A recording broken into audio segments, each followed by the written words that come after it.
agenda is in the exercises. Okay. Piano. Yep, we'll start with prayer first, and we'll do the pledge. Dear Lord, please help our nation and our community in these very difficult times. Please give our leaders the wisdom and strength and compassion they need to guide us through this. In Christ's name we pray. Amen. Amen. Have a blessed. I Flag of the United States of America and to the republic for which it stands, one nation, under God, indivisible, with liberty and justice for all. Thank you very much. Okay, so we have a public hearing for ordinance 2025 as our budget for 2020-21. Is there anybody who signed up to speak for the budget? So I call the public hearing closed. And we did not put on our agenda public comment, but I have recently signed up, Mark Tessier, to provide public comment. Mark, would you like to address the council? From here? Yeah, that's great. Okay. Hi, everyone. I'm the mayor and members of town council. I'm Mark Tessier. I know some members of council and the mayor, some of you are new to the council and haven't met me yet, but I live at on Fort Johnson Road, adjacent to Pinckney Park. First of all, I'd like to thank you guys for your service just to the town at large. I mean, it's really appreciated. And it's not always easy, especially when you have to work at balancing competing interests and take somebody's recommendation into play as opposed to another. So thank you for what you do in all regards regarding keeping the town running and green and just really an efficient, good place to live. Now, specifically, I'd like to request your continued guidance and action to keep Pinckney Park a beautiful, passive, and very natural park. It is beautiful, and the job there is really a tremendous one so far. Regarding the pavilion hours, I understand that we're getting ready to open it up to the public. And I would just like to go on record for saying that some of this has been brought to my attention. I saw online that the hours of every other weekend is going to be made available to the public. I think that's wonderful, but every day during the week, if I could just say, hey, I would like to see it maybe 3 days during the week or something like that, that would be good. And we can always go slow and amend any ordinances later or add to the hours to see how things work, to see if it's working properly. So the pavilion hours, I think every day of the week might be a lot, so thank you for listening to that. Nature trails. I'd like to see, right now, it's a work in progress, but the sooner I think we get a nature trail loop through the woods and out back to the main area, people can walk and enjoy the park in a different manner other than just a playground, I think that would be fantastic too. I really look forward to seeing that. Also, some benches scattered through the park with maybe a picnic table here or there where you don't just have to rent the pavilion, but you can go into the woods and sit at a picnic table and have your lunch, much like the Bayfront Park. Ann and I had a lunch there the other day and doing the social distancing, and it was quite pleasant. And so that's a really nice park. So if there could be scattered picnic tables, I think that would be a fine thing as well. And then finally, I appreciate the fact that we're lights out in the park at nighttime and going with the motion sensor if anyone comes in there. Living adjacent to it, I see very rarely anybody in the park at night. There are people in there as dusk settles and everything, and then leave. But on occasion, there'll be some kids and stuff over there. And I have gone over and asked people, the park is closed. So that's all I'd really like to point out. I just want to thank you for your service and also say, regarding the park, keep up the good work. All right? Thank you. Thank you. All right. All right, so now we'll move to the consent agenda. And so we have the minutes from May 21st. Is there a motion in favor? So moved, but I have a correction. Is there any additions or corrections? Yes. We have a typo here. I would like to think that we got 50 volunteers out there to pick up trash, but we really only have 5. So that 0 has to go. All right. So we can change 50 to 5. That's it. Have to be honest. For a second, all in favor say aye. Aye. Opposed? That passes. All right, so now we'll go to information reports, first the finance report, I think the town administrator is going to give that time. Yes, so first looking over the revenue, we are, right on where we should be this time of year. A lot of our revenue comes from the workers' insurance tax, which that still hasn't come yet. A few other things are lost. We have several months that are outstanding, so, being at 70% of budget with 90% of the year complete is completely normal, for us this time of the year. One of the things we know, all of the salary and fringes, Meryl had highlighted, that's on, we had a glitch with QuickBooks, that they had a computer glitch that they have now fixed, so some of those are all estimates, but they're maybe $1 or $2 off. So those will be corrected on the next month's report. Few other things, so the, about 4,200 in public works projects, that was a combination of street signs, some payments to Weston Sampson on drainage, ordinance changes, highway supplies, and I did want to point out, you may have noticed the about $12,000 that was accounted for under facilities and equipment, and it has on their new town hall construction. So what that was an outstanding percentage of the FF&E that we were holding out from the furniture because they had to fix some things in the conference tables. So we actually just paid that. So it's already been accounted for in the bond closeout, but we did actually just pay that because they have corrected everything now. So that's why it just shows up there. Excuse me, actually, so that was $11,881 for that repair cable? No, that wasn't the repair. That was a percentage of the overall furniture cost that we were withholding from their policy there until they. Until they did. Okay, I got it. On the heating part, that does represent the final payment to Maverick Construction on the pavilion. And I think that is all I have. Any questions for the town administrator about budget, finance report? Okay, thanks very much. So let's go to the administrative report. So we, of course, continue to monitor COVID-19 very closely here. We have ordered some new signs you may see around. We also have some of the restrooms as well. We are continuing operating or allowing television from 10 to 2. We have a solicitation for proposals for auditing services out for bid right now. Councilman Bowles has offered to be on the evaluation committee for those. We will be, hopefully those will be back June 26th. So the goal is to have all of those kind of reviewed and a recommendation for you all at July's meeting, so we can be ready to go in August with a new auditor. We did have a virtual meeting with MUSC and DNR and CSC staff and a few other folks regarding Fort Johnson. We just had those reports from Ann Peterson today, which we forwarded you all. Probably haven't had time to look through those yet. But we did actually hear again today that the president of the USC wants to schedule another meeting to discuss it further next week, so that's positive. We've had some virtual meetings with the James Allen Arts and Cultural Center. I do have another one with the team next week to go over some of the kind of final details before they want to bring you all in, and then the all stakeholders, including the history and arts folks, to really kind of finalize those details before we go over them. So we're hoping to hopefully get that scheduled here in the next couple of weeks. That would be great.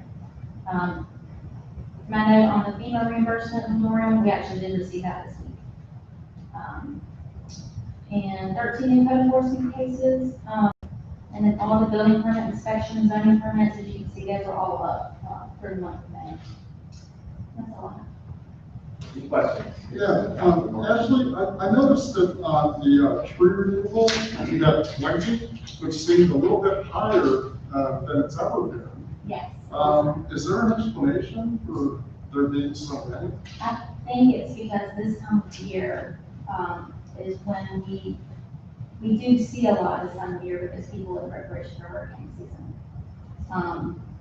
Mark, do you have any insight on the high number of tree permits that were permitted last month? Yeah, well, now that the leaves are out, we can tell which ones are dead and they can come out, so there's that, people charge. But also, yes, we're getting close to hurricane season and people want to take out what they feel would be a danger.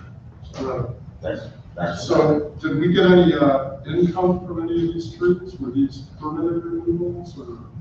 Yes, and anything that shows up as a tree permit, does cost, the permit fee. Okay. Even if it's disease or dying, we usually charge because there is the review and sometimes, us having to go out there and look if it doesn't reach that next step of getting an arborist letter. But you do get an arborist there to make that determination. If it's not, yes, if it's not. Were any of these grand trees? No, I don't think so. No. Yeah, there would No, they be would- mitigation that can be done. Yeah, yes. Okay, any other questions? Thank you. Public Works report. Okay, in May, there were 9 new requests for service, all were drainage related. Staff responded to all the requests. Seaside Honeyhill, still in acquisition. Ocean View Stone Post Drainage Project, Thompson Putnam made a presentation at the May Drainage Committee meeting, explained their findings and plans moving forward. Staff discussed adding features to the geotech platform for stormwater asset management. Staff participated in local emergency planning committee conference call. Drainage committee had an electronic meeting. Staff participated in the pre-construction meeting for the landscaping improvements to Canton Falls intersection. Our staff joined staff from the city of Charleston and Charleston County to meet with some residents in Oak Crest and Willow Walk to discuss their drainage issues. There are actually some shared issues. This was not the constant flooding from the lake, this was something else. And so city, county, and town are working together on that. This is just regular maintenance of a few ditches. Let's see, staff members of City of Charleston Stormwater Department on site to discuss the flooding issues on Schooner Road, and monthly stormwater managers meeting was held by teleconference. Staff cleaned 6 signs in May, installed 5 new stop signs, 12 new street name signs, filled 3 potholes with 6 bags of material. So, I also wanted to mention that this is for the new supplemental stormwater regulations. Charleston County has turned all the stormwater permitting over to the town except for the MS4 stuff, which they handle. They manage our MS4 program for us. So we now permit for encroachments to the right of way and easements. We permit for the supplemental design standards. We permit for erosion control methods not required by the MS4. Like, if somebody's putting a pool next to the marsh, the MS4 permit that we have with the state does not require them to have silt fence. I, as public works director, do require them to have silt fence because, they're digging up a lot of dirt, and I don't want it in the marsh. So that kind of thing we're permitting. We also inspect and regulate for these activities. We track the permits and applications on a shared spreadsheet with the county, which is really kind of cool. It's on their servers and everything, but we have access to that. And it tracks all the stormwater permits for our supplemental, MS4, and our erosion control. So we can track where everything is throughout the process. And it makes it easier for the county to enter in intergo so that the building permit process is not held up. Let's see. Hi. We also save electronic copies in-house on the E drive, and we also distribute all the applications to the applicants, including the MS4. The MS4, when the permit is done, it comes to me, and I get it out to the applicants. So everything can be handled electronically. And we did put a copy of kind of an example of what we're required now, using regulations. So I'll come up with that. All right, any questions for, I have one question. As far as the seaside Honey Hill drainage easement acquisition, do you know how many more we have to get, or are we like 50%? I don't know, actually. 60%?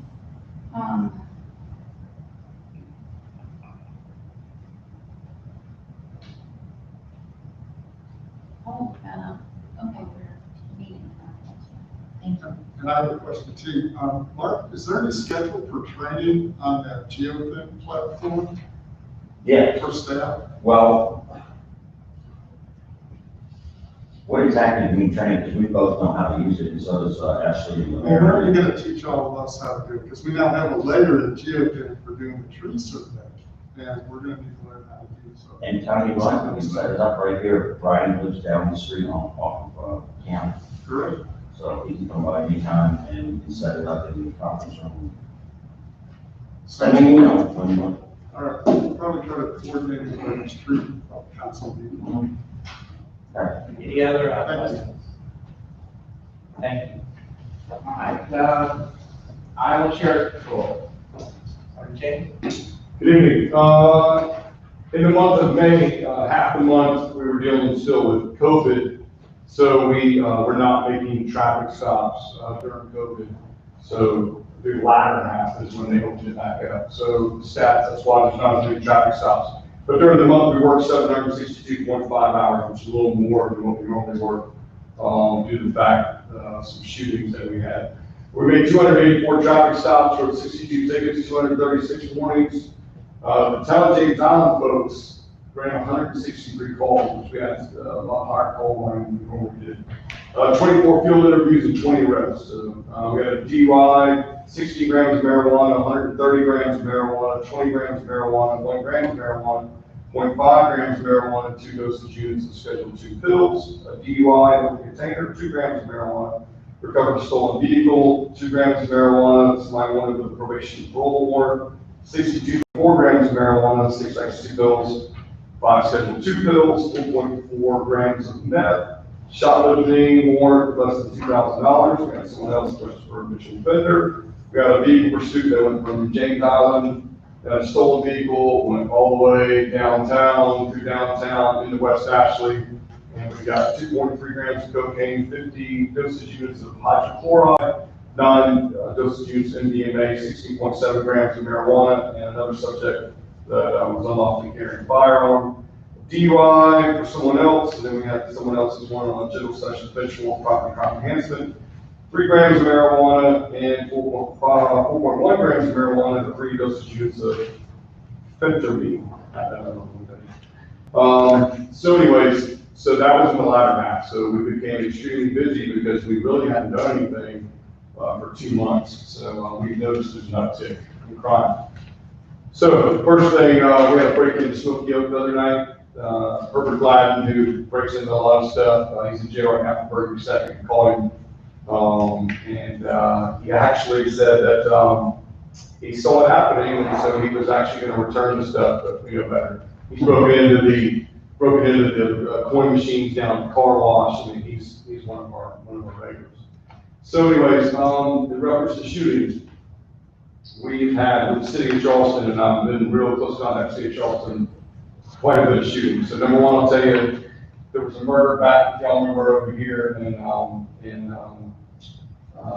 what's the other neighborhood? Just all breezy. What's the neighborhood right there? Westchester. There was a murder over there where the female got killed. He's on out of bond. He just got on bond last week, so he's out on bond. So we expect some retaliation from that. We also have another thing that's going on in James Island from the shooting that happened over here and murder that happened over here. We had one on Highway 30 that's linked to that, the gambling and other things that are going on. We just had one on Neighbors Drive. We pretty much know who the trigger man is on that. City of Charleston does. Trying to get some evidence on that. Devontae White, who lived on Honey Hill, he's in jail on ATF charges. So he just got arrested recently. And that's where the shooting happened, where someone got shot over there on Honeymill Road one night, where they fired 20 shots from an AR-15 into a car we believe was probably not the car it was intended, and fortunately, no one got killed in that one, and he was involved in that one. Then we had a shooting yesterday on Ferguson Road, where they fired a bunch of shots at a guy on Ferguson Road. They're still been shooting the same guy. We had a shooting over at Walmart too, about 4 or 5 weeks ago. So we've seen an uptick, and we're trying our best to prevent it, but you never know where it's going to be. But just because it's happening in the city of Charleston, a lot of them doesn't, it's not our problem, because one spot over here, James Island, one spot's in the county, one spot's in the city. Obviously, I know there's a kind of a lot of things going on in the nation. We're keeping a close eye on that. Obviously, we're all for protesting, we're not for rioting. And so we haven't seen any of that spill over to James Island. But again, we've kept a close eye on things that are going on. Our civil service team is activated right now, going back downtown. We were downtown last night. They plan on going back downtown again tonight. Moving on from that, myself and the mayor and town administrator and Councilman Middleton met with Chris King, who's deputy with us. What was that? Mac, excuse me, sorry. Sitting so close together. All right, so anyways, Deputy Chris King came from Ohio. He's one of those Ohio transplants that we all know about.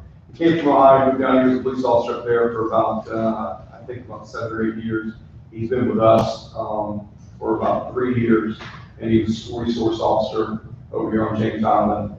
And I think we've selected him to be the town of James Island deputy. Now what that means, he will essentially be doing kind of the same thing, but he'll be working Monday through Friday, 9 to 5. Chief Smoke just texted me that he talked to Assistant Sheriff, and we're pretty much on board with everything. We just got to finalize a few things. So what that means is, obviously, the town of James Island is paying for this deputy to come on full time. He will still fall under me, work for me, but at the same time, we'll have another face over here. But I'm not here Monday through Friday, things that we can also have them help, and not just be a different face every time we deal with something. Somebody that's going to be aware of all the problems that are going on and things that town of James Island has in store for the future.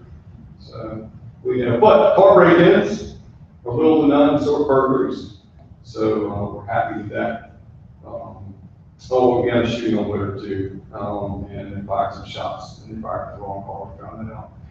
The good news is we know every player that's almost involved in every single one of these, and every single player is all pretty much tied in. It's all the same 15, 20 people that are tied in. So that's good and bad, but the good news is hopefully when this does occur or another occurs, we're going to know where to start. So we're coming close to the end of the budget year. I guess this is the end of the budget year. So right now, the hours have been increased to. We have increased in hours, yes, sir, absolutely. Like I said, we increased the nightly hours, and of course, now that we're dealing with this, and of course, what's going on with the unrest and everything, we're trying to get this not to spill over here, and still trying to keep things this level. Any questions for Sergeant James? What's hydrochloride? No, I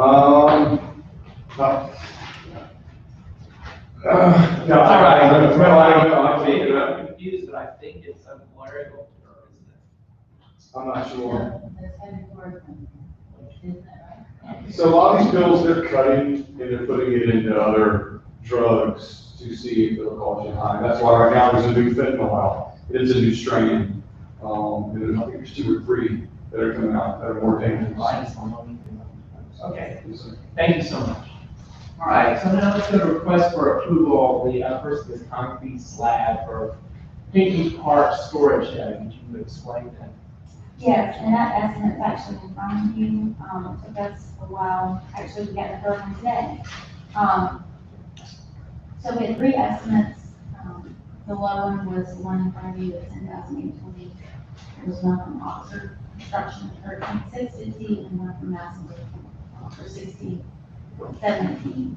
So we met on site with the, touch shed representative. Took a while to get it out there because they had earlier employees with COVID. The existing concrete pad, it was overly optimistic of us to assume that we could reuse it. It needs to be a certain, thickness, 6 inches. Also, you know, when speaking, Mr. Tessner, really kind of looking at the best place. Since we're not reusing the existing concrete pad, it's moving it over on the other, end of the property. It would make better access for staff to get in and out of there. And also just, kind of be away from everything else that's, kind of going on.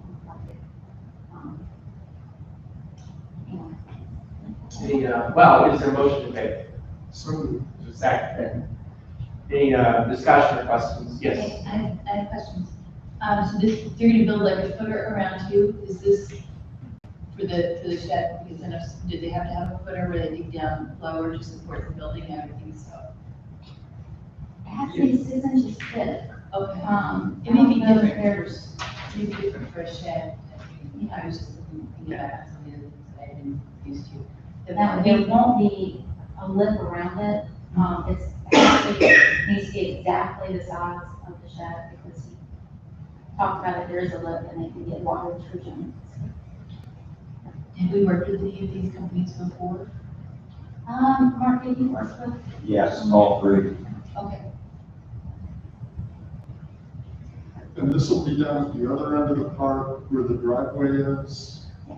That makes a lot of sense. Any, further questions, discussion? Hearing none, all in favor say aye. Aye. Opposed? And that passes. All right, so now the PD Park rental for guidelines and agreement. Can you speak to that? Yes. So I looked at a lot of different guidelines and coming up with this. Richland County, Rock Hill, a lot of places here. I think it's mostly it's mostly modeled after the picnic shelters, the Screaming Shelter, Charleston County, and County Parks and Rec. One that's sort of in the playground, it's very similar to this, has the attached restrooms. One of the things that, is different, is kind of brought up in public comment, is, talking about when it'd be available for rentals. Now, our thought is it would be very similar to our Supreme Court here, it doesn't lock. People can come and use it, whenever. And so only, you know, allowing it to be actually rented every other weekend gives people that are there just playing on the playground a chance to go in and eat a picnic and not have to worry that, oh, I can't go in there because it's being rented for a birthday party here, or what have you. It's, and I think if we didn't do that, then it would stay rented. So having some sort of limit, so it's, just available to the general public to enjoy, I think is important. You know, we kind of looked at the different hours. One of the differences, with the shelter in Charleston County, is it's $275 for a whole day. We kind of thought about breaking that up into, half days because, it just kind of made more sense. I'm not sure why you would want it for a whole day. But, you know, it's something that can be discussed. Anyway, Yeah, is there a motion to adopt the, PD Park guidelines? Yeah, I have a few editorial.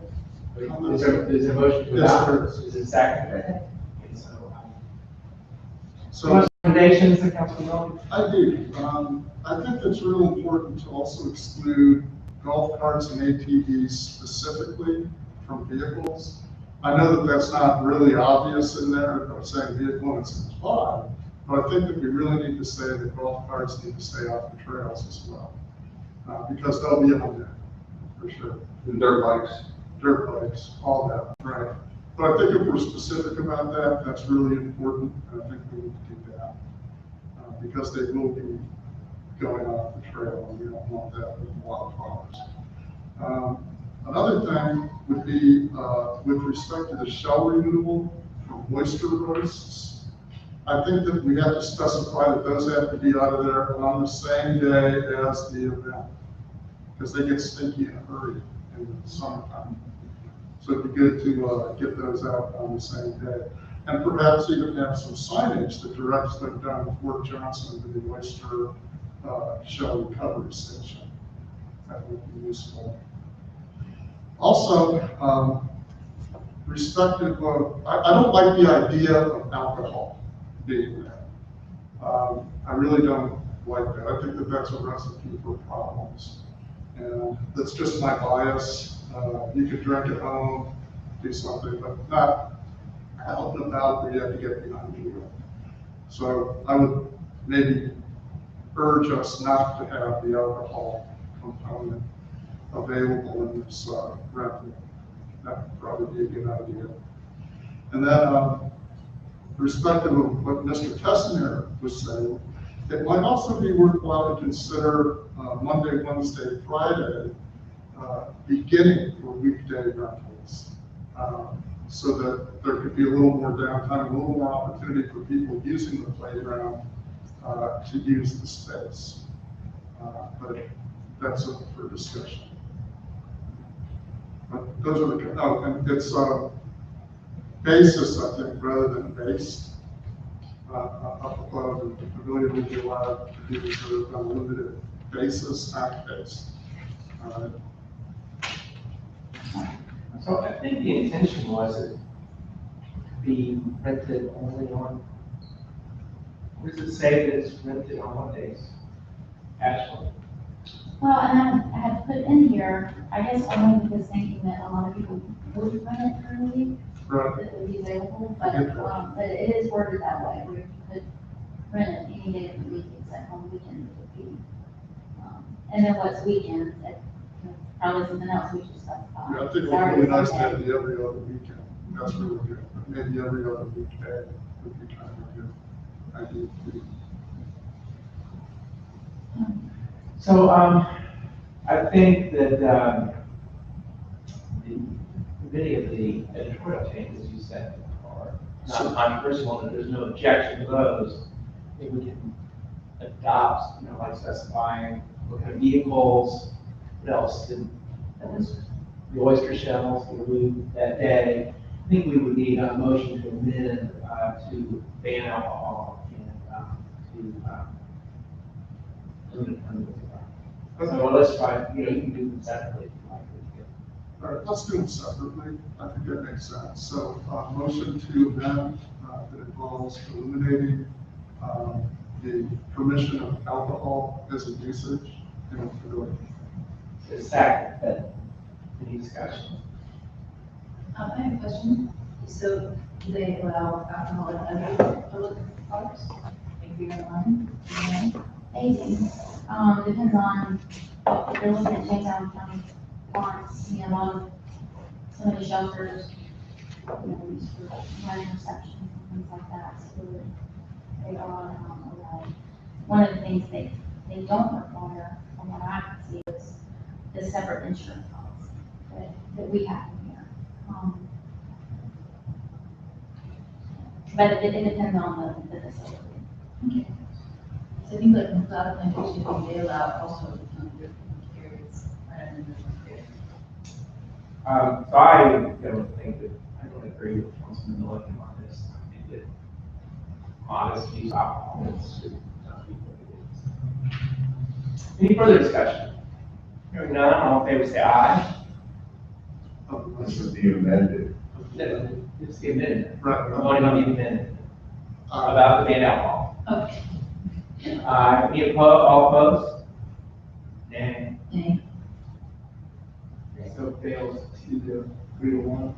Okay, so now the 3-day, week. Go ahead. Yeah, go ahead. Modify the So you would like to make a motion that it will be available for rental on the weekends and every other weekend? Every other weekend is Monday, Wednesday, Friday during weekdays. Okay, is there a second? Any discussion? I have some questions about that.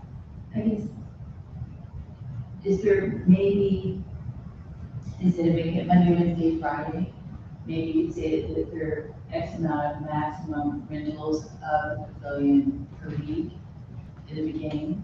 So that, like, so you can still have the availability, like, okay, Tuesday's her birthday, I want to do it on Tuesday instead of Monday, Wednesday, and Friday. Would you say, instead of being able to rent, was that like 10 different times, Monday through Friday, you would say maybe we'll have 5 rental spaces open in the beginning? So it would be like half or 6 or whatever, so that you would have flexibility? What do you think about that, Ashley? Yeah, And I think that's, if it worked out and it wasn't causing a big brouhaha, then we could increase the number of rental possibilities in the future, as long as it wasn't problematic. I think that's possible. The only thing, I haven't thought through this completely, but, I was gonna try to create something on the website that had the days that it wasn't available for block off. So someone could go on the calendar and know, and so if it was every other weekend, that would be easy, and so I'm not sure How you would do how that? we would do that. And then maybe, think about that. So I think that, Councilman Renato's idea is exactly the ideal way to do it, and it would be like, really what it would be is after 5 reservations in a week, on the weekdays, then it stops. Yeah, like, There's no more. if it was a, I'm sorry, and, you know, if it was like a whiteboard, you would have, like, let's say, 6 red blocks to put on that week, Monday through Friday. And once those 6 blocks were gone, wherever they were, then it's done. That might, you know, I'm sure somebody who's much more computer savvy than I am could figure something out. Yeah, I'm sure there's. Yeah, I think that's a good idea because if you gain some flexibility with that, but I agree with Ashley, it makes it harder for people to know what's open when they're signing. So we can, amend the Sure. and, so you could make that amendment that it would be restricted to 5 times a week during the weekend. Yeah, but. Second, and so, any discussion of that proposal? You got a number? 6. 5, Oh, was it 5? I thought it was, it's used, we could do 5. Or 6. I just, it's not so it's 5, it's like 10 slots normally, and half, so we would limit it to half, so half the time it would be open, and half the time it could be reserved. And actually, in practice, it's a little different than the way you would think. That's. Do my other job. Is, that what we might discover is, oh, it already is rented. Then, then it would be less than 5 normally, and so it's really the issue. Sure. And if it's like packed at 5, it would be concerning that people. Anyway, is there any other discussion? Hearing none, all in favor of council lifting on this motion, please say aye. Aye. Opposed? So that passes, and so basically that is substituted for Councilman Milliken's motion, but we actually vote again to amend the document. Substitute for his amendment. And so there's no further discussion, so this would again be continued forward with the limited to 5 times a week for the weekend. All in favor, say aye. Aye. Opposed? So that passes. All right, so now we have amended it so that it's every other weekend, 5 rentals per week or weekday. Any other discussion? Hearing none, let's bring it to vote then. All in favor, say aye. Aye. Opposed? So that passes. All right. Okay, so now we go to Holiday Festival of Lights Membership Renewal. This would be, I think, our 3rd year. if we renew the sponsorship. This is our egret that we have out there for the town at the Festival of Lights. So is there a motion in favor of? Is there a second? Any discussion? Hearing none, all in favor say aye. Aye. Opposed? It passes. And now we go to the 10th Street outfall device. Speak to that. This is a replacement of an existing outfall device that has failed. We've included the sheet from Geotech that sort of shows exactly, where the structure is. It costs us about $8,600. Mark, the county would be installing this? Yes. For us. Mhm. So motion in favor. So, Is there a second? Okay, any discussion? yeah, looking at the geotech, map here, it looks like the red ditch goes directly under somebody's house. Is that bad? No, actually, it runs next to their house. It's sort of underneath the pile of bamboo. Okay, now I'm worried about geotech stuff. It is a little concerning, but it does, I've actually walked in those people's houses. It runs right So next to that's their right house, next to, but it is like right next to okay. Very good, sorry. Any other questions or discussion?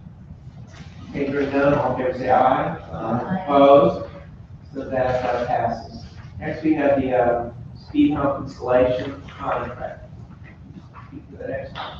Yes, so this, we had a bid opening, and this was for the speed humps for, the streets in Eastwood, Clearview, South Drive, and Center Road. The low bid, was True Love Roadway Services at $149.75. And that was close to the about $100,000 estimate that we have for this. As you can see, there is sort of a spread with the other two. But I did call and confirm that everything was included, all of the signage, the stamped concrete. Actually, True Love Roadway Services has Asphalt Concepts as their sub, and they would be doing the same stamping that's been done on all the other speed hump projects. So is there a motion in favor? Second? Second. Any discussion? Have we used True Love roadway services before on speed bumps? We have not. Asphalt Concepts, I've worked with them before, and they have done them for the city of North Charleston and Mount Pleasant. The previous ones, we had Asphalt Concepts as the main, PC, but he was a sub on this one. That's quite a disparity in cost then. Any, yes. I have a question for speed hump installation. Where exactly, refresh my memory, where the speed humps go? So it is 3 on Skinner. So it's that home. This is when we're flying, you know, But it's, and okay, so it's only Skinner Road and White House. Okay. So, and then it's, South Drive, there's a few. There's also one on Jordan that comes off of South. So they're not doing speed humps over existing speed humps, right? No. You know where I'm going with Yes, this? they're all new. Okay, good, so they'll be nice and in regulation and smooth and not. Yeah. Right. There's one on Fairview, 2 on Motor Bar, 1 on Sterling, Okay. and then there's 2 each on Main Street. As long as they're starting with nice, fresh roadway in it, that sounds good. Do we know why you said, the disparity on the base bids? Do we have more information? Why? I do, but I would probably prefer to talk about it in the executive session. No problem. And I think everything's fine. Just some proprietary information and speaking with the contractors, but, No. but everything that was spec was bid. So I do feel comfortable with the lid. Okay. That was what I needed to know. All right, any further questions? Okay, hearing none, all in favor say aye. Opposed? So that passes for I'm sorry, did you Councilman Bowles. vote against? That's right. Okay, so now we'll go to committee reports, the land use committee. I do not have it. Thank you. Economic Environmental Beautification Committee. You know, like I said, James Island Pride has not met for some time because of the epidemic. But we have hosted several litter pickups, including a gorilla litter pickup Saturday, May 30th. We picked up litter along Riverland Drive. We had 7 citizen volunteers, and we removed 23 bags of litter only from Riverland Drive. And we didn't do much of the Riverland Drive. We did as much as we could. There's just a lot there. It's a lot to do. I want to thank Sergeant James for his help in enlisting the aid of Deputies Wilcox and Carter, who assisted us in slowing and speeding traffic near the folks picking up trash. Without those deputies, Riverland Drive is impossible to pick up on. So thank you so much. That helped us get it done. Our next litter pickup is an Adopt a Highway event, and that's a regularly scheduled litter pickup, and that's going to happen this Saturday from 8 to 10 a.m. We're going to meet here at Town Hall, get some supplies, and go out and pick up trash at our usual Adopt a Highway roads, and fulfill our responsibilities there. We're going to be social distancing. Masks are an important part of that. Sadly, we won't be serving lunch or brunch because it's just better to social distance at this time. But that's what we have going on. Any questions for Councilman Miller? We would love to see everybody here. I know report for Children's Committee, Public Safety Committee, and for the History Committee, the History Committee met, in a forum, but we did meet and have some discussion. But what I'd like to do is entertain nominations for the History Committee, consistent with the discussion we had in February on this process. And so we had some applications, and they were shared with you. I had another application from a comment member, I did from Crouch, which I shared with you just the other day, that her applications for this. So are there any nominations?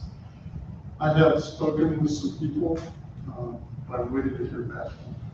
So the way I believe our rules are, they're not implicitly, the current memberships will continue to serve until they are replaced. And so it's not really necessary that anyone makes a nomination tonight. So I would just ask that you continue to consider it. Try to do that in July or as soon as we can get him that. Anyway, I would like to nominate Inez Brown Crouch to serve. Is there a second? Second.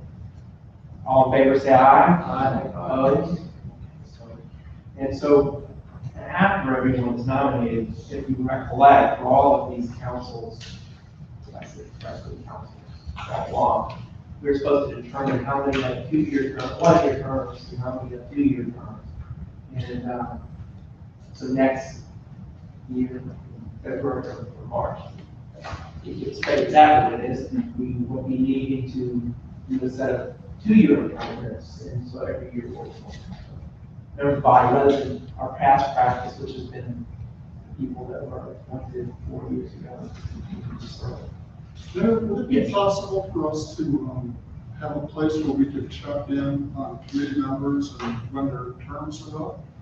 So So that yes. we can be sure to. So our committee members are all listed on the website, but I don't believe that we actually have their terms or that's on there. So that would be another task that Francine could do, maybe so. I'm sorry, Fred. Is there anyone else, any other nominations? Okay, hearing none. Let's rethink Folly Road Committee. The committee hasn't met since our last meeting. And we're to meet in July, our next meeting will be in July.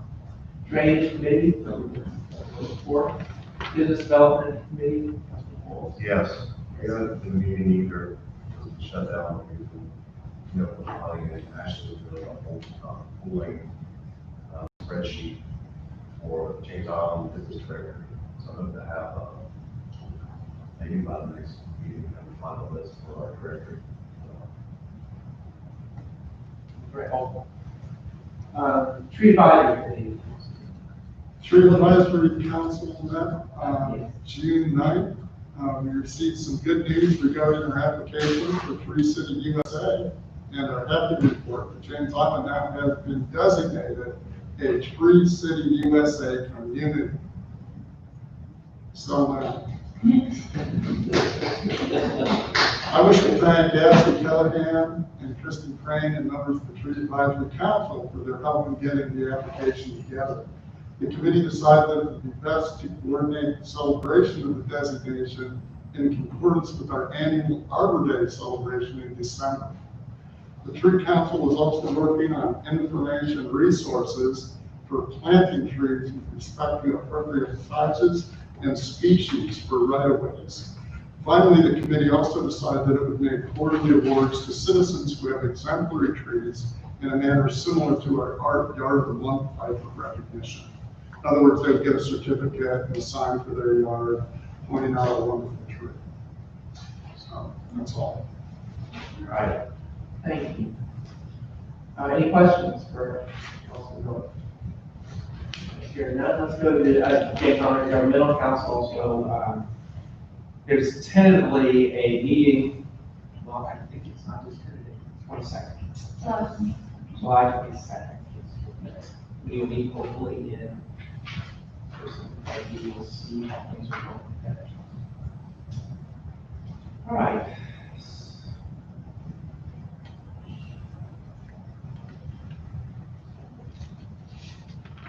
All right, so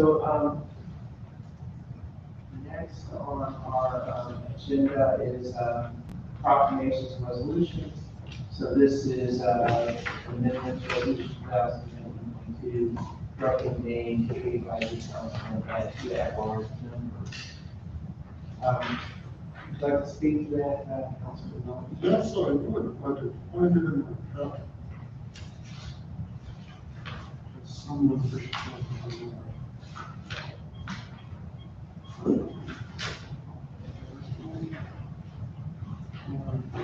Here we go. All right. Yeah, what this is basically correcting the name of the Tree Advisory Committee. We formed the committee on the cusp of going from committees to councils, so this is an effort to correct the name. It's also an effort to add a couple of members, increase our membership by adding two at-large members to the Tree Advisory Council. These two additional at-large members would be appointed by the chair of the committee with approval from town council.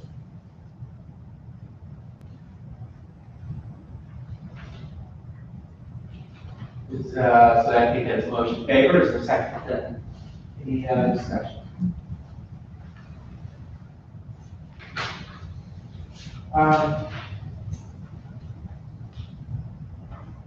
All right, so hearing none, all in favor say aye. Opposed?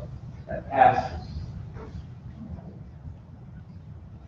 So now we are going to look at our emergency ordinances, which are the here we have ordinance pertaining to electronic meetings, which expires today. I would like to extend that ordinance. We've had a huge increase in cases here recently, and I think it's probably best to err on the side of caution and go back to electronic meetings until we plateau somehow with the number of cases.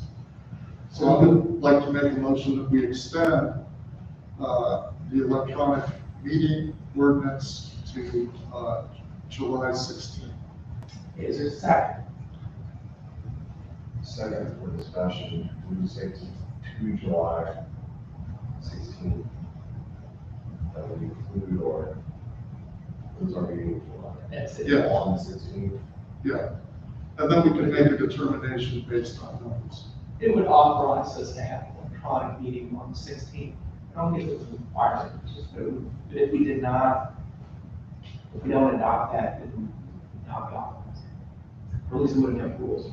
Right. Is it possible to have people attend both ways? If you want to come here, you can. If you want to be on the screen, you can.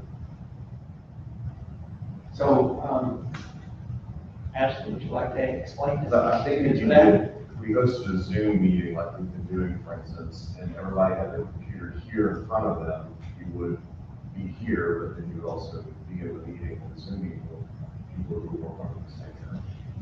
In reality, it'd be very challenging to do it that way, but that doesn't mean it cannot be done. It's, the problem with us all having our Zoom computers all together is we have horrible feedback. It, you know, I don't think it would work. But I may be wrong about that. I think that would be very difficult. It doesn't mean we cannot set up the system so that council members who are here and people in the public who are here, You need your, you need your. and have, that we have someone else, could be that we have those, it could be. But we have members of council participating by phone. You know, it's possible to have some kind of. So I will make a motion to amend that to include, electronic attendance by choice. Because I don't think that's what that was in our, ordinances that we had before that was, we would do over. It is not just a draw. I don't think it says either or, but, if it's under South Carolina Attorney General's opinions anyway, members of council do not have to participate in the electronic. That is already, that's settled law, so we don't really need to authorize that. You know? But the reason why we have this ordinance is that having a complete electronic meeting when no meeting council were at that meeting place was a big question. And I think it's in, Mayor, I think, Dan, I think it is in here, because it says whether portable or like used electronic equipment. So it does account for both. Okay. Don't draw on them. Okay, any further discussion? So this is just in case we have to kind of ordinance. If because of the COVID numbers spike and we feel unsafe being in meetings, and we have that option, we don't adopt the ordinance and we don't, correct? Okay, thank you. Any further discussion? All in favor, say aye. Aye. Opposed? That passes. All right, so now we go to, the emergency ordinance pertaining to hospitality classes, playground, and apartments and restrooms.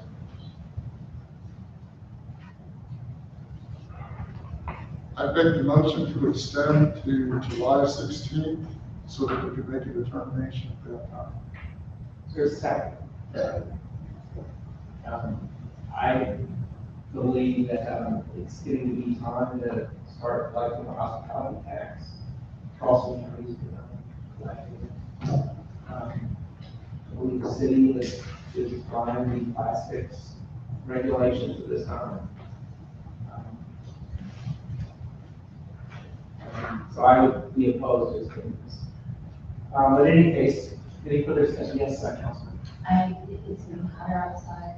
I understand that having water fountains. I really, really, really strongly think that we should have restrooms open with sanitizing options for people to be able to go to the bathroom and wash their hands, because one of the things we're supposed to be doing this virus anyway.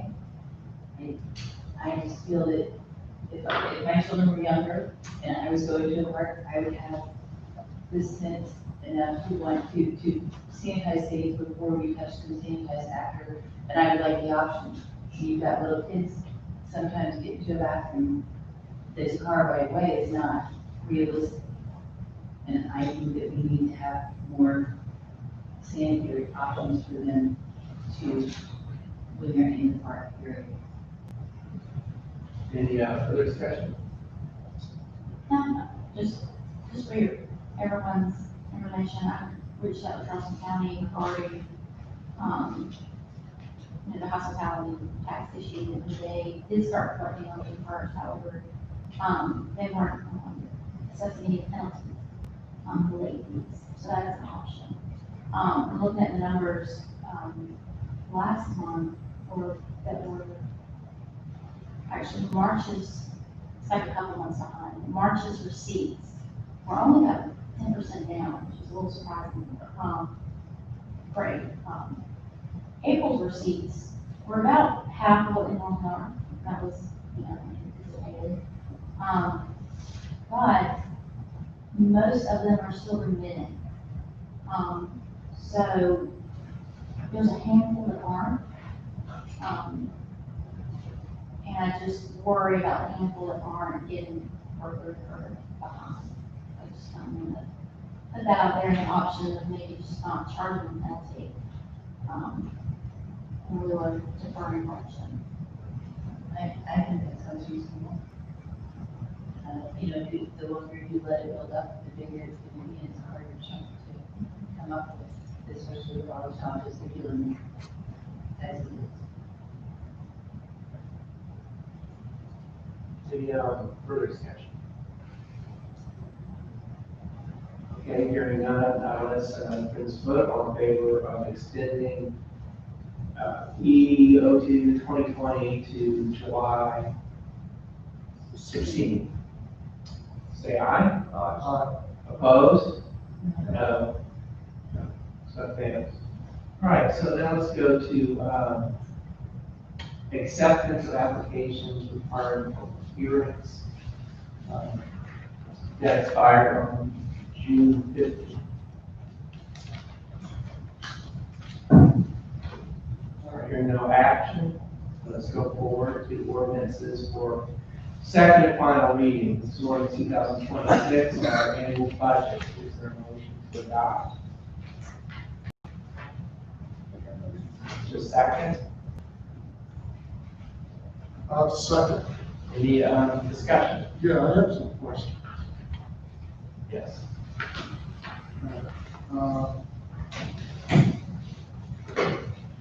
So, on the expenditure category,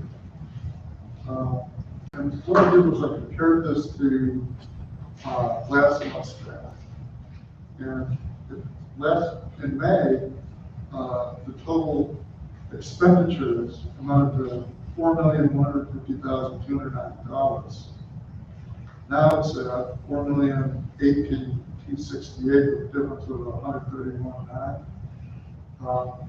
Where did the different numbers come from? I'm just curious.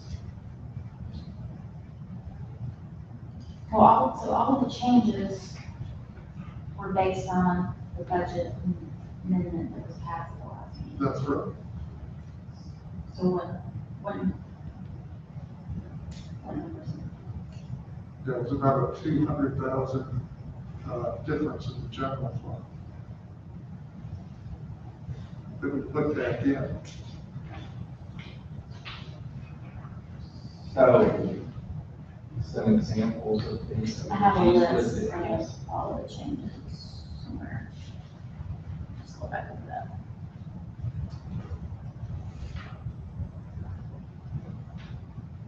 It was $157,620 from the most of them. Right. And this difference is 131,940. It was the increase.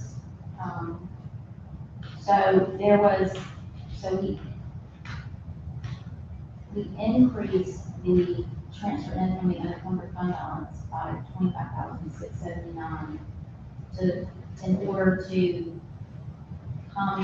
get, all right, so do you see where we have the transfer in from funds balance and the transfer in from reserve fund? Right. originally, we kind of had that split amount. But we wanted to take less from the reserve fund. Right. So in essence, we put more into the transfer from the fund balance.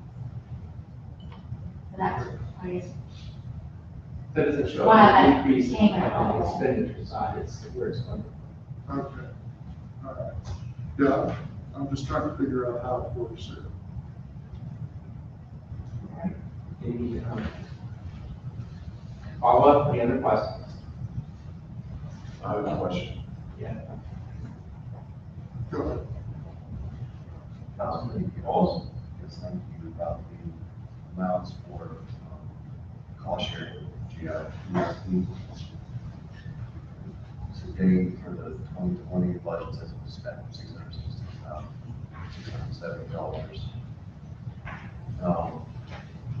I apologize for asking for this earlier. Do we have like a county from them? They use it for their general fund purposes, which goes to, fire and solid waste collections. I don't think that we don't have a county for the where the money goes. Because it will go, it sounds like you're saying it goes into the general fund, but it is service, their entire services. Yes, they use it to pay, it just goes towards their general fund expenditures, and their general fund expenditures are fire and solid waste collection. And it doesn't, and that's separate in the budget from, for still wastewater. And then, the precision budget, the budget's public, they have monthly reports, as we do, about all the money they've spent. But they don't, they don't account for how much is spent in the town separately from the district. How much the city, how much cost sharing the city does? The city pays about $1 million per year to the JIPSD. From the county. Excuse me? So then there's also just the unincorporated county areas that can service as well. So what I'm curious about is what share of the funds is the town contributing, so we can report back to our residents that we're all equal footing or not with the other governments on the island, and so. So all of the general fund is funded based upon the property tax. So there's a common millage. In areas that the city of Charleston annexed into the PSD, they must continue to pay that portion of the millage that is used for fire service. The people in the unincorporated area, they pay the property tax for their millage. And the people in town are assessed that same millage, but the town pays for services in exchange for the PSD to provide a property tax credit, reducing how much taxes our citizens pay. And so all the money, so the money that the city of Charleston pays doesn't go to provide services to residents of the city of Charleston. And the money that the people in the incorporated area don't really go just for people in the incorporated area. And the money that people in the town pay, which the amount that we pay in J-Town PSD property tax is most of the cost of the services provided to people in the town come from the taxes paid by our citizens, the property taxes. All of that is commingled and used to provide general fund expenses by the PSD in the district. And they generally do not pick up any garbage in the city, but they do send fire trucks into the city. And the city also sends fire trucks into the town, into the unincorporated area. And so, just to make sure I'm clear on this, the town pays down that tax on behalf of the residents. Right, and then additionally, we do the cost sharing agreement because it'd be 900,000. So the 900,000 that we'll pay the PSD will be matched equally by $900,000 reduction in non-property tax that residents of the town pay for this. But just to be clear, city of Charleston and county of Charleston do not have a cost sharing agreement like we do. There's just kind of strictly under property tax that they pay, is that correct? If, So the city of Charleston has a court zone. of course, that, Yes, he sued the city of Charleston. The city of Charleston is mandated to pay them roughly $1 million a year.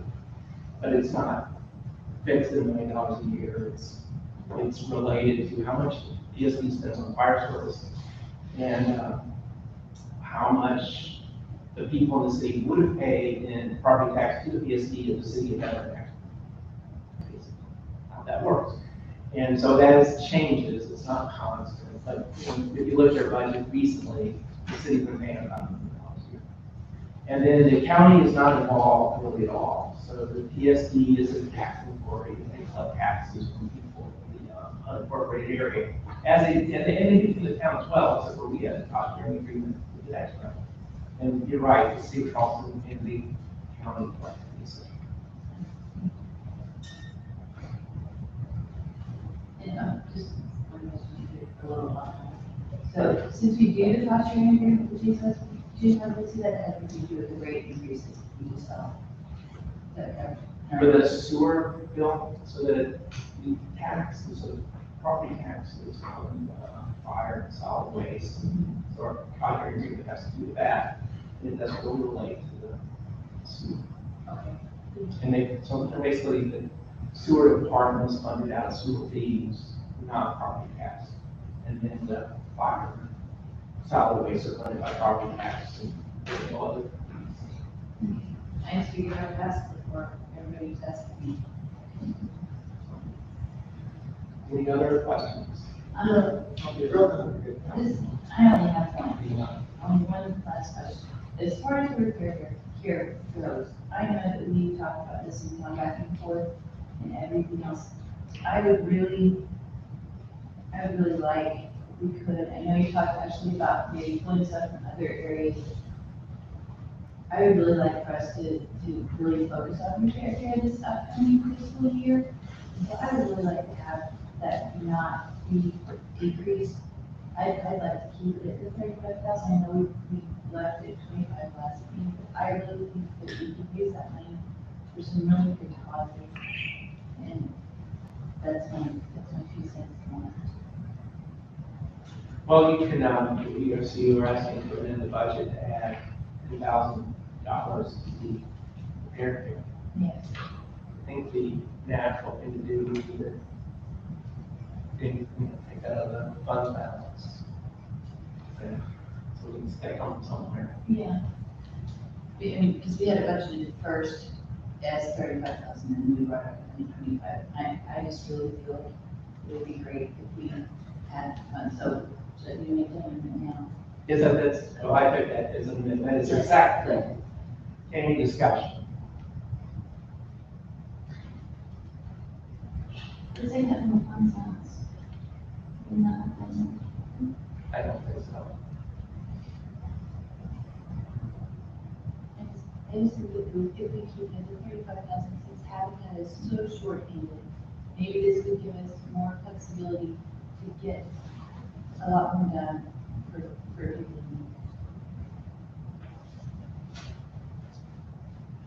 Any other discussion? Hearing none, all in favor say aye. Aye. Opposed? That passes. So, Now we are continuing to discuss, yes, Councilman.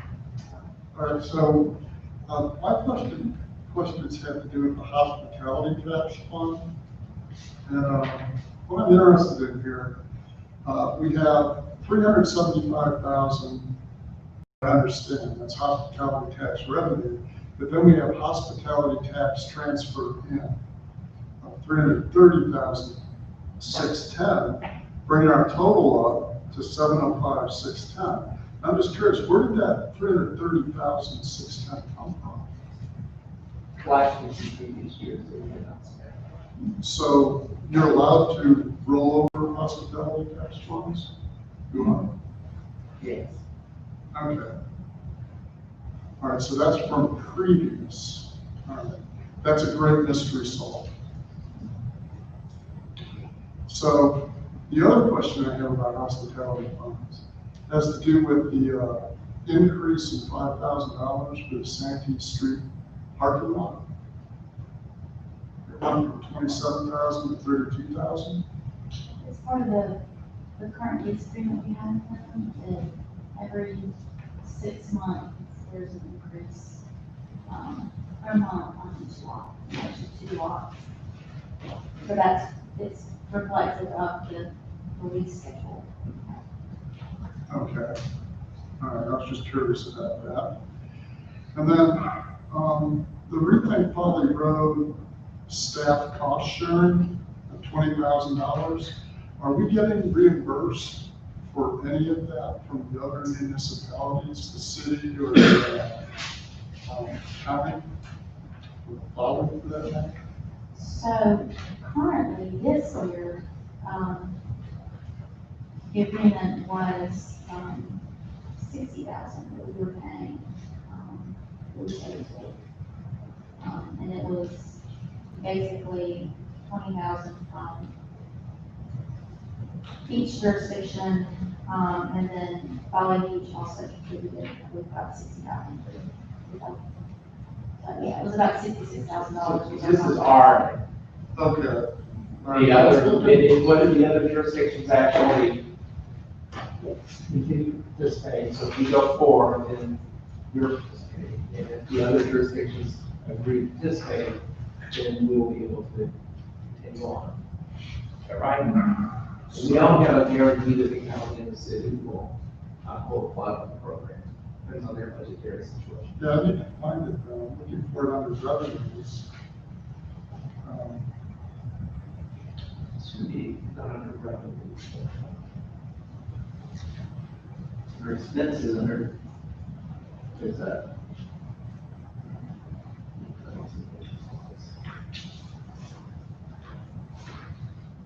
It's in the, not in the capital, it's not in the capital projects, it's a separate hospitality. Oh, okay. All right. So it's not, that's a problem. What do you mean, oh, where is it budgeted? Yeah. Yeah, it is specified. Reclaim Valley Road staff cost sharing. It's, not like the next, not the next, So I have it on page 60. I don't have page numbers, that's So all right. that's it, on page.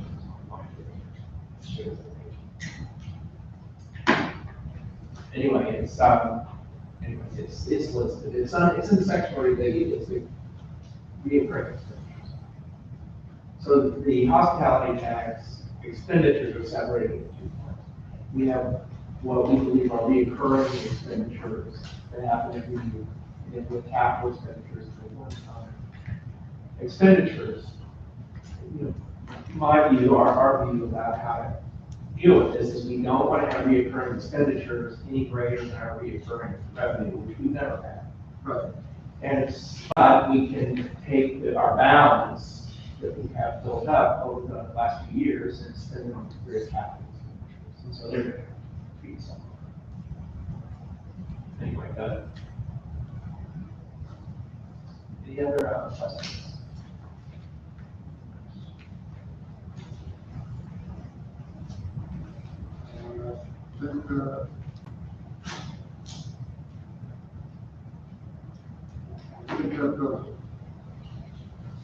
So, is there any further discussion? Hearing none, all in favor say aye. Aye. Opposed? That passes. All right, the next item on the agenda is, ordinance, 2020, 07, approving agreement and cost share with the, James Arnold EFC.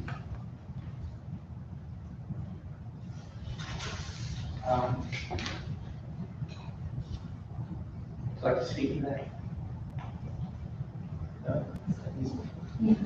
All right, so, when the public has worked out our posture and plan and agreement, they believe, to make this legal, each year the town must pass an ordinance authorizing the tax.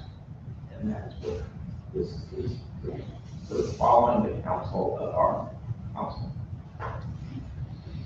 And all it does is authorize that we have tax credits in exchange for paying for the cost of solid waste and fire protection. So is there a motion in favor? Motion made. Is there a second? So I'll second. Any discussion? Question, it references section 1, paragraph B, references section 2B of the agreement. Paying 10% administrative fee. You get 1%. Sorry, 1%. $9,000. We have to do that, it seems like we're giving the money to deal with the money that we're giving. I feel like that should just be something we can go down Well, to change that, it would require us to amend the agreement. So we've signed an agreement, which we can get out of the agreement if we want. And if we don't do any tax credits, then we won't have any administrative fee. But unless we give the PSD to amend the agreement, that is part of our. And it's the purpose of this is to cover their cost of administrative. So what's the really? I'm sorry, go ahead. You're administering the tax credit program? Not at all. The tax credits are actually provided by the Charleston County Auditor in the estimate of this cost. So the tax credits are put on the tax credit bill, but this is compensating them for work with the service. Are they gonna be upset if we give them $900,000 and pull back $9,000? From their perspective, is, you know, the $900,000 is giving them is $900,000 and not collecting from the town's taxpayers. I understand that. So they end up keeping on that. Well, at some point, we could stop getting the money, it seems like an extra 1% to accept $900,000, that much. I understand there's an underlying agreement to this ordinance. You know, it's outside the scope of what this agenda item is. I just see no reason for the administrator. So I will make the motion that we not pay that one. And I'll second. That's always bothered, that $9,000, because once they make the change at the county, it's basically a computer program and then it's done. You know, you don't have to have a bunch of cash constantly going into their pockets, and not really benefiting Of our course, citizens. it will have benefits our citizens. It benefits our citizens. It doesn't go into anyone's pocket. It goes into the public service district's general fund to support the services that they provide to our citizens, but also to the people of the appropriate area. And so since our citizens make up the majority of the people in the district, most of that money goes to the benefit of our citizens. But it is true, you know, about $5,000 of it, or less than that, so $4,000 of it benefit the representative citizens of James Island, the people of James Island. And to me, it seems like a bit penny pinching, but I would suggest that, you know, if you have this concern, to bring it up with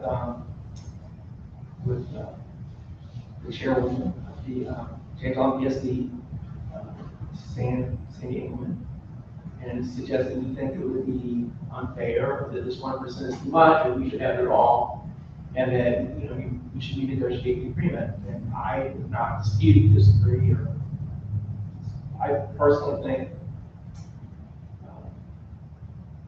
it was difficult to get the agreement passed by the PSB. I think this was, help to save them. Some people in the PSD basically made the argument that this doesn't benefit the PSD at all, this agreement, because it benefits primarily the taxpayers of the town. And so why should they be for this? And in fact, there were opponents, people voted against it, passed. The majority of PSD commissioners supported it, but the opponents, basically said $9,000 isn't enough benefit for the PSD for us to agree to this. That was their position. But that was not the point. And I think there might have been some movement. I think there's been a change in the district manager, district administrator different. And that it's possible that we could renegotiate it. And, with your permission, I'll discuss this with Chief Siebel about, their administrative costs, really. Maybe we should revise that. But I would ask that you not try to amend this ordinance to make the ordinance inconsistent with the agreement we have now. Well, can we make a motion to defer this until you have a conversation with Chief Siebel? Because that might be the prudent way of moving forward with this. First of all, I'm really encouraged to hear that the PSD helps people in unincorporated areas of Charleston County with a tax break. I didn't know that. That's something that I think is really good to hear. One of the problems that I've had with this is that we're all James Islanders, we all use the PSD, but yet only if you live in the town of James Island get the tax break. There's people from the city, people from corporate Charleston County who don't. And I just felt that that was somewhat of an equity. Well, I would say if we don't pass this, we are in danger of tax credit. I'm not saying it would be impossible if we go forward, but I think the benefit that our citizens get from this is well worth a 1%, not 10%, but 1% cost. And it doesn't go to a tax credit, it doesn't go to tax credit for the people in our area, it rather helps fund the PSD and their funding, provide services to all of the district, including the unincorporated area. And since most of the district is the town, most of this money is money that the PSD doesn't have to collect in other ways from our citizens. My second motion to defer, because if you pass this now, there was no reason for them to negotiate. Yeah, could we do the first read and then negotiate the second read, and we could have had the second read, do a third read if the second read doesn't concur with the first read. We could have We could amend the second reading.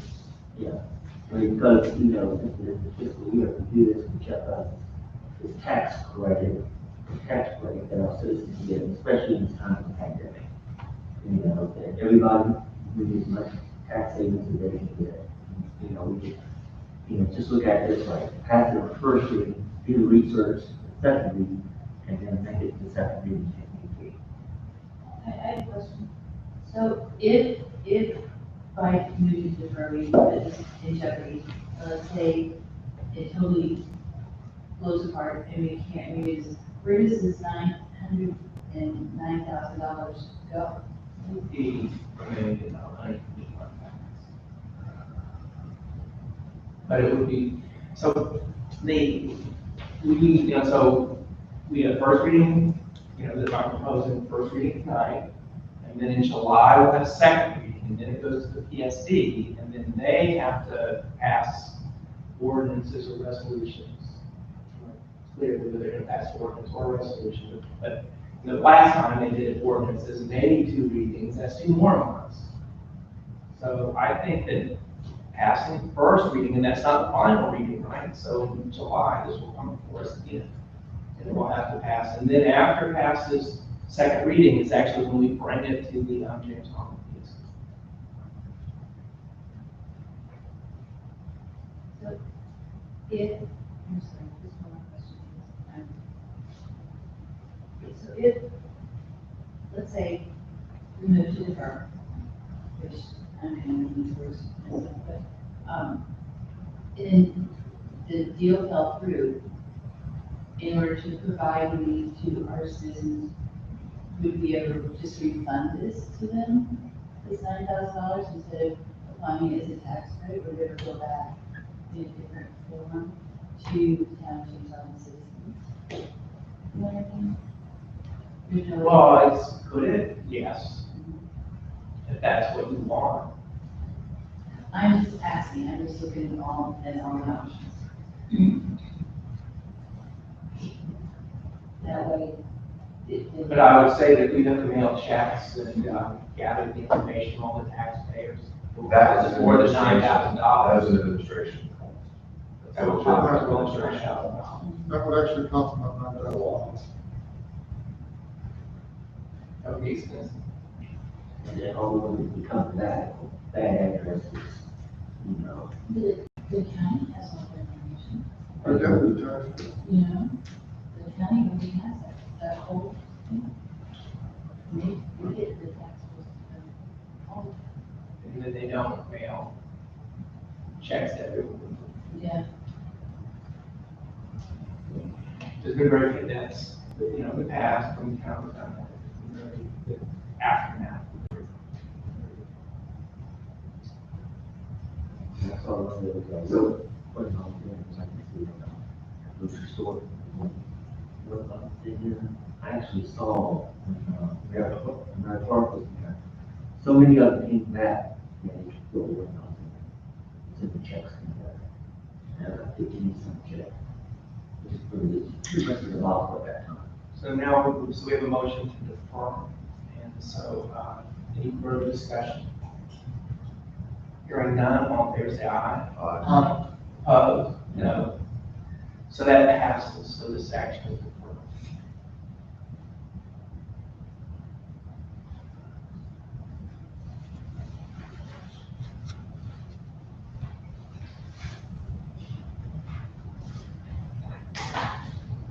Okay, ordinance 2020-08 is an ordinance to establish rental fees for Pinckney Park Pavilion. Yeah, we actually have to have a public hearing and 2 readings to, you know, a rental fee for the building. So, that's why we have it in ordinance form. Kind of doing like we've done with the budget and stormwater, pushing second reading off and hopes, or pushing the public hearing off the second reading in hopes that things will get more normal, as far as gathering and eating.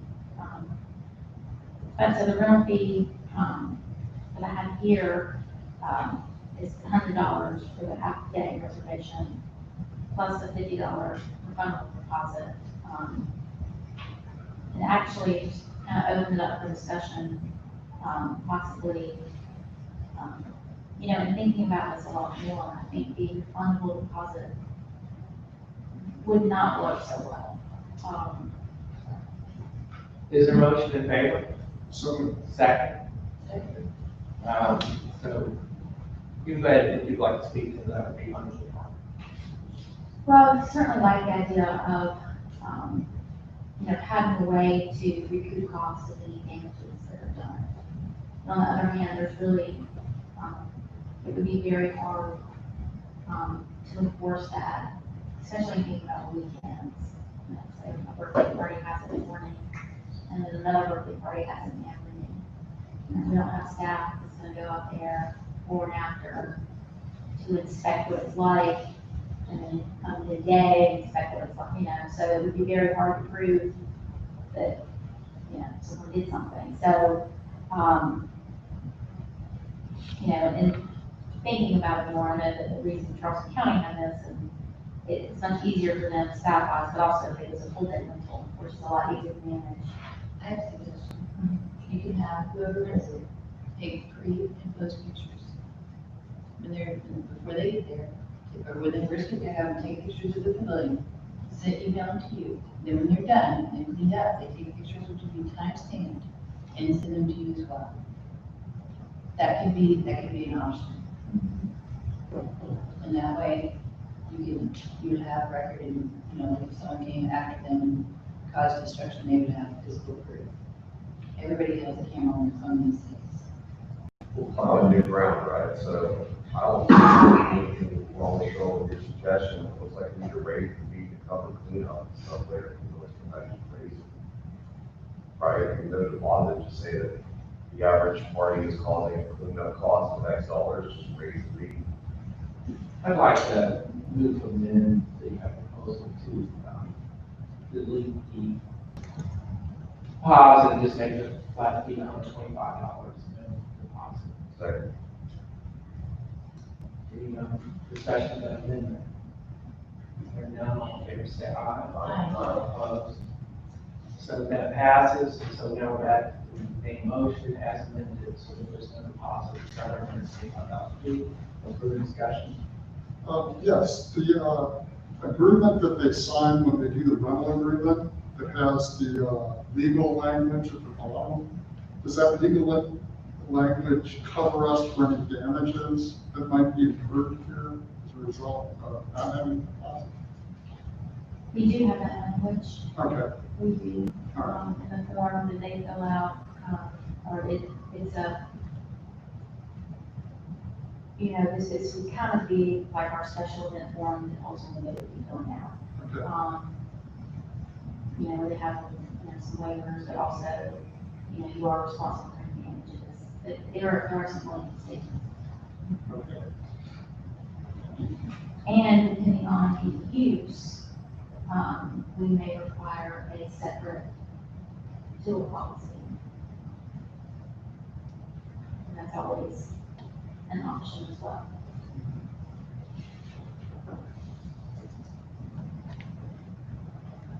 Any further discussion? Hearing none, all in favor, say aye. Aye. Opposed? Passes. Next bit of ordinance 2020, 9, ordinance to establish stormwater fees. So this also will, have a public hearing and second reading, establishing a fee. These fees, the fee schedule mirrors Charleston County. We compared the fees, against the city of Charleston as well, Mount Pleasant. The city of Charleston, theirs actually was 75, but they just, increased theirs to $100, for, you know, less than half an acre single family, which most of ours would be is $100. The only difference is the city has separate, inspection fees. Charleston County has 2 inspections included per fee.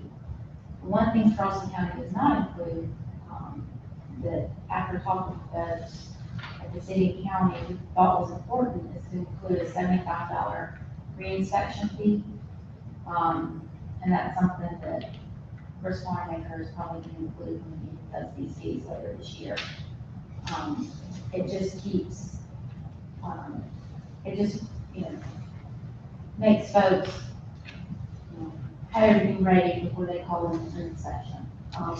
Building services has the same. Is there a motion to So, second? Any discussion? Hearing none, all in favor, say aye. Opposed? That passes. All right, is there any new business? Hearing none. Sorry. I just wanted to answer your question on the green hole. So there are a total of 33 easements. We have 19 of them, and there are 14 remaining. Thank you. All right, so, is there a motion to executive session? Announcements, closing comments? yeah, I have an idea. I came in here to town hall tonight, and I looked at the walls, and we've got a lot of empty space here. And I thought that a nice thing to do would be to recognize some of our past mayors and past council members by trying to get some of their photographs and putting them up here at town hall. I thought that would be a very nice gesture on our part to be able to do that. And I was hoping that we could, at our next meeting, put that on the agenda for the location. Steve, you have pictures of the mayors of the town. Right, in town hall, We're in the council chambers. in council chambers, I think you're. I understand that. Good. Right. Any other, yeah. So I would like to note to also that since we deferred our action on the tax credit tonight, it will come up in July, first reading. If it passed first reading in July, then we'll have a second reading in August. Then it goes to the PSD, and they will be considering it in September, and that misses our deadline. Okay, So we would rather not have the tax credit. it's, I'm not walking away from the tax credit, but you're bringing up something after a notice. You can make a motion to reconsider if you think that you actually want, Yes, I have a you comment. want to sabotage, then this would happen. I have a comment too. Let's see how. Okay. I understand the concerns, but, this is $9,000, over a 10% tax cut. The citizens of this town are getting, especially in a time of a pandemic. Likely that everyone's really expecting this to happen. Hence, likely attended meeting.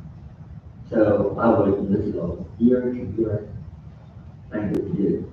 If this is a major issue, I would say the $9,000 this year, maybe just specifically consider all this, and then afterwards for the next year. This is a year thing to do, but I don't think next year, we won't be in the middle of an emergency position. We don't have to do that involved in it. No, I just want to make that. I'm sorry, able to have these tax credits over $9,000. Nobody's getting rid of the tax credit once it's still there, as pointed out earlier. And I haven't read the full agreement with it yet, but I don't see a reason why PSD needs to wait for us.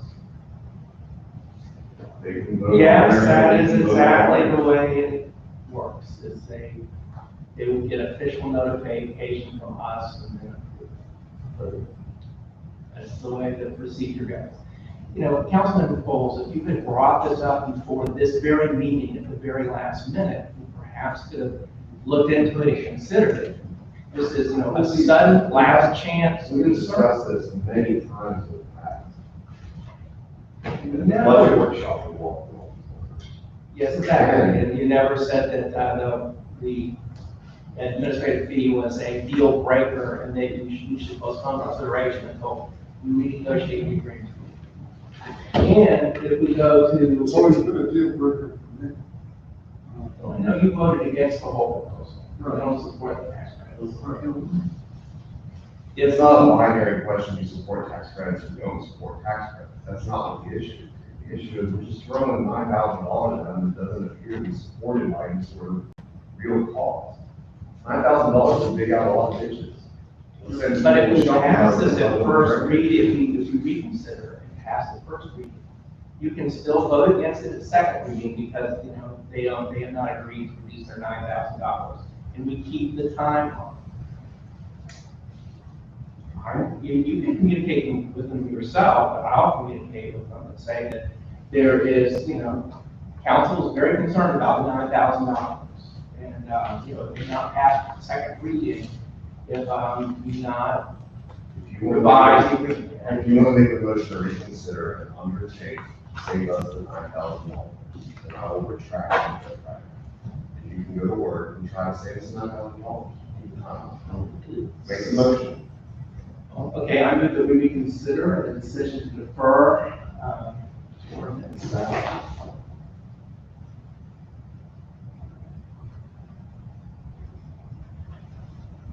2020-07, is your second. Now, I want to point out, I'm not sure about this, but I think under the rules, you can only reconsider a no vote.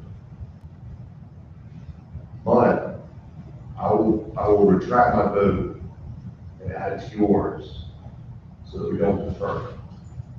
Okay, So so all in favor of recorded, the so first, later, when we come back, and $9,000 still goes to them for no reason, this discussion will be over.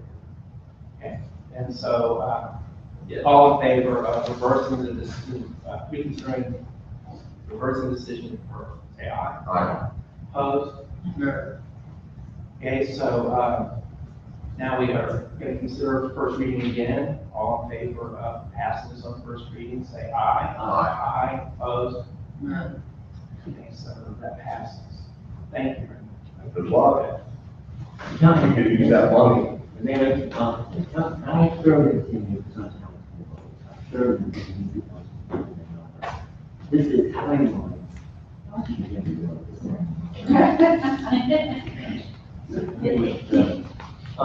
But anyways, I am thinking that something's very much so, that is that timeline. And I greatly appreciate it.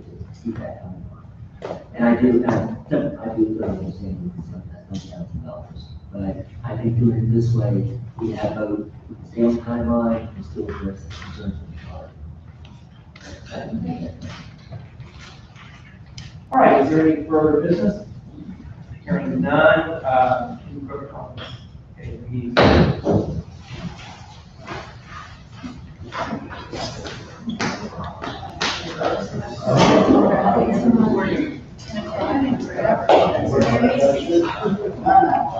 Hey, Ms. Francis. I'm getting a hug. I'm here. How you doing? Hey, how are you?